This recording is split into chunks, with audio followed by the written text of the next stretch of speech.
weigh in on the Garland testimony, also to discuss Zelenskyy's current visit and his ask for more cash. Let's check in with Tennessee Congressman Tim Burchett. Tim, welcome back to the program. I have so much to ask you. Let's first begin with the freshest news of the day, Zelenskyy's trip to D.C. Shall we do that? No joint press conference, no big, huge photo op. Why doesn't Biden want to be seen shaking hands and kissing whatever in the Oval Office in front of the fireplace with him like he did in his last visit? I am glad that McCarthy at least did something right this week and turned down his request to talk to you guys again and beg for more money. Your thoughts on this third trip by Mr. Zelenskyy? Well, first of all, thanks for having me on. I think it's pathetic. It's pathetic. The poor people in Maui are still doing without, whatever reason, the failure of their government and other reasons. And yet we just can't seem to throw enough money at Ukraine, a country most people can't even find on a dadgum map.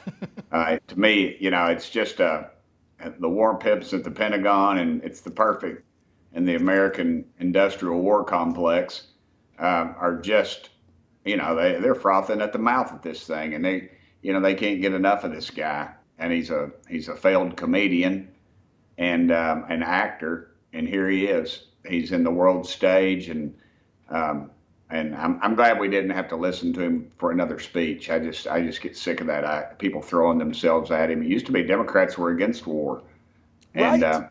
Whatever happened, nobody.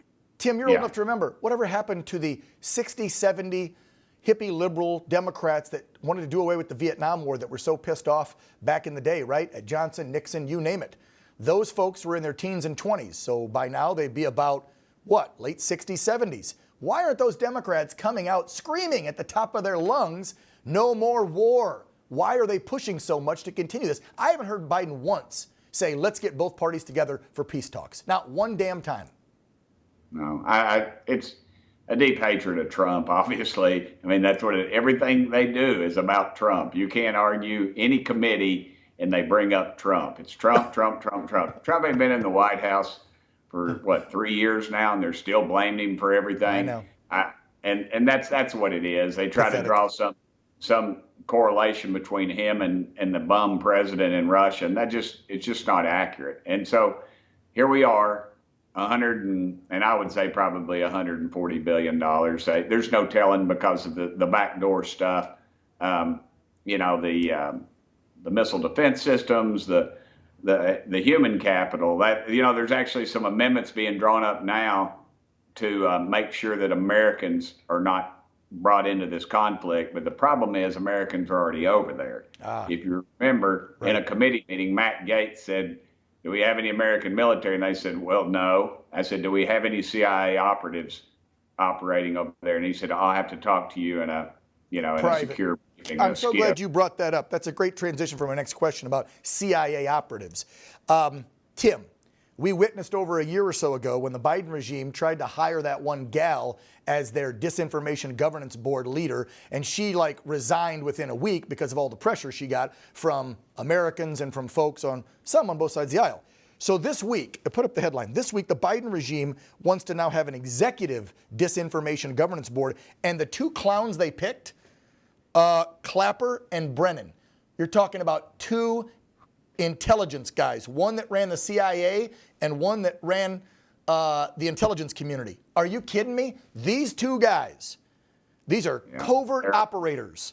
They're going to be in charge of what information is supposed to be given out and told as truthful on social media. Because let's be real. We've all seen the emails between the White House and Facebook and Twitter during and after the election and during COVID. We know what they did. They told them what to allow and what not to allow. Your thoughts on putting two former guys that were in the intelligence community in charge of something like this?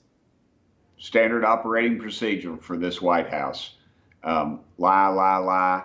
And here's the real problem you've got this president's advisors are 25-year-old kids, and their breadth of knowledge of American history is what they were taught at their Marxist led schools in this country. So you've got and that's who's advising this guy. And he can't even find the soft serve ice cream machine at the White House. And he embarrasses us every day on the world stage. No kidding. It's a complete catastrophe. And I'll go one step further, if you'll allow me. He will not be the Democrat nominee. I still think it's going to be the governor of California. He'll work out a deal with Hollywood and that crowd on their strikes. They'll rewrite history, or try to. And the rest of America, as we're having our houses broken into, people killed, trafficking children across this border, they'll have flooded I saw today where they were allowing them license. The president was talks about issuing illegals licenses. That's my last question to you. The border and Biden's plan to track illegal aliens using a new U.S. ID card, but then he's also clearing the path for hundreds of thousands of these illegals out of the few million he's allowed in to stay here even longer. That's my last question to you. Your thoughts on that move by Biden? It is a Saul Lewinsky move.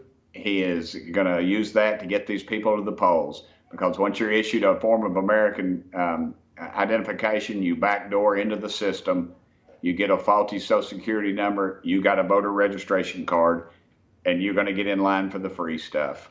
It's not going to be a block of cheese and a cell phone. It's going to be a voter ID card, and then they're going to be voting, they're going to be working, they're going to be infiltrating I don't see any women or children in this is the line that's coming in down there in Eagle Pass, Texas. This video is 2 days old. It's all men, mostly from Venezuela, Peru, Ecuador, you name it.